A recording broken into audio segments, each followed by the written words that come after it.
In this video, I'm going to be philosophizing on specific psychological need, and that's one that has not really been much at all discussed or mentioned or even instantiated in regards to being a psychological need, and that is knowledge. And that's something I've actually instantiated and well defined as a psychological need in my online digital book, though there isn't yet in print copy. That's because I don't have current access to do so in terms of a laptop, because my laptop was unfortunately stolen. And I do have publishing software on there, but I can't actually access it. But this is going to be an important theme for understanding knowledge, actually, is the access to specific necessitated psychological needs that pertain actually to the subject matter and the mental representations that are well calibrated to the actual surrounding materials that we have to engage to be able to meaningfully access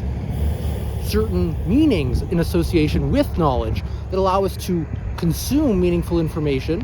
within meaningful utterances of thought, that we meaning interpretation into existence, and that we,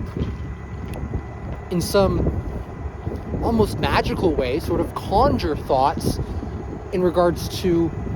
the emergence of psychological needs that are near and far prior existing psychological needs that pertain and regard our knowledge and the deepening of knowledge. And this really starts with developing out knowledge from developmental processes of knowledge that are entirely predicated in learning processes and learning and learns, meaningful learns. And we have to start with those learns into meaning and meaning processes that require us to pause, think deep thoughts, meaningful thoughts as to why it's a psychological need, and why specifically it's a psychological need for us as individual with a self, who specifically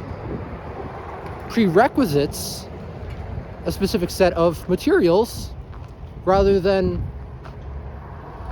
other materials, and a specific set of substances to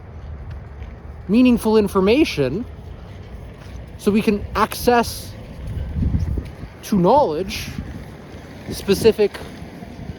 knowledge that is meaningful for us to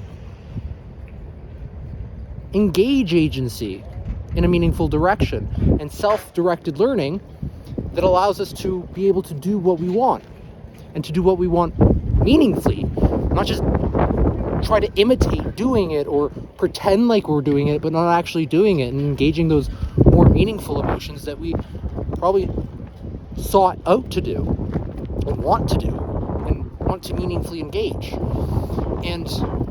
knowledge, most importantly, allows us to do that. And without knowledge, we couldn't even access specific needs that are,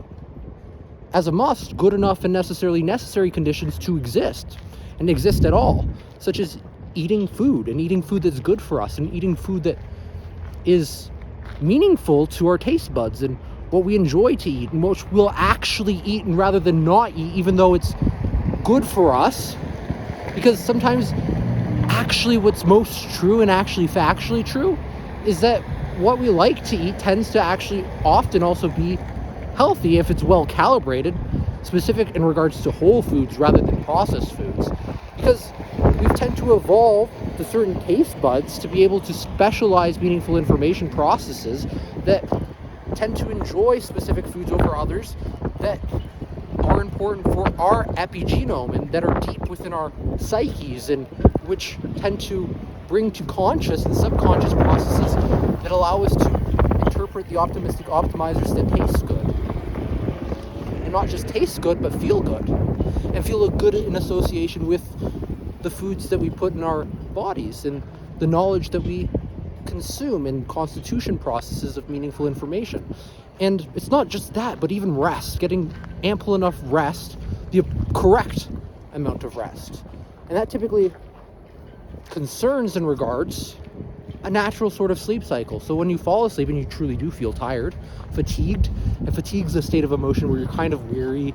and you'll feel it on your eyes. It kind of like bags down, and you almost have to force your eyes. You don't even have to force it. It's almost automatic, just sort of closing, and you feel your muscles kind of like heavy, and they're more tense, and that's more of a fatigued feeling. And this is calling us to a psychological need to necessitate rest and to necessitate appropriate, correct sleep. And when we get that rest, typically we'll just kind of naturally rise up without the disturbance of any other surrounding thing to wake us up. And oftentimes, if we're awoken too soon and we awake too soon, what ends up happening is we typically feel pretty grumpy, and we might not even feel well rested, and we might not actually be well rested because we didn't get that psychological need. It wasn't satisfied, and wasn't satisfied correct to the way that we wanted it to be, and the way that it should be in regards to what not just our minds need, but our bodies need, in regards to a well-calibrated mind and body connective. It's meaningful, and that improves physical and psychological health and psychological well-being, and also physical well-being, but most importantly, the meaning that we can access to creating meaningful living and more meaningful living, and that we can also correct the conduct towards correct psychological functioning and being able to process meaningful information that we need to be able to do specific activities, such as remember to, say, take out the garbage, or to clean the dishes, or to brush our teeth, to be able to take a shower, to do basic things, that rest and eating well, and also learning well-calibrated terms with deeper definitions that allow us to best navigate and engage calibratory processes of perception, action, and behavior meaningfully, and deepen our meaningfulness processes. And that's all I want to say for this video. I hope you enjoy it. Have an awesome one. Bye.